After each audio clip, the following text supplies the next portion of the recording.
সালমানের সঙ্গে ঘনিষ্ঠতার কারণে খুন করা হয় ভারতের আলোচিত রাজনীতিবিদ বাবা সিদ্দিকীকে।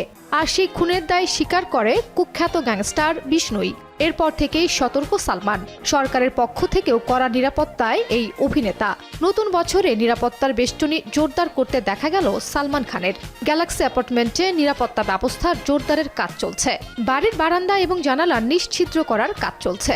ধারণা করা হচ্ছে বিষ্ণুই গ্যাং যে লাগাতার ভাইজান ও তার পরিবারকে হত্যার হুমকি দিচ্ছে তার জন্যই এই নিরাপত্তা। এদিকে সালমান অনুরাগীদের কাছে তার বারান্দা দারুণ জনপ্রিয়। সেখানে এসেই তিনি ভক্তদের উদ্দেশ্যে হাত নাড়েন। তবে এখন থেকে সালমানের বাড়ির উল্টো দিকে আর ভিড় জমতে দেওয়া হবে না। এছাড়া বাড়ির সামনে কড়া নিরাপত্তা বহাল থাকবে। আগের মতো সালমানকে হয়তো বাড়ির বারান্দায় খুব একটা দেখাও যাবে না।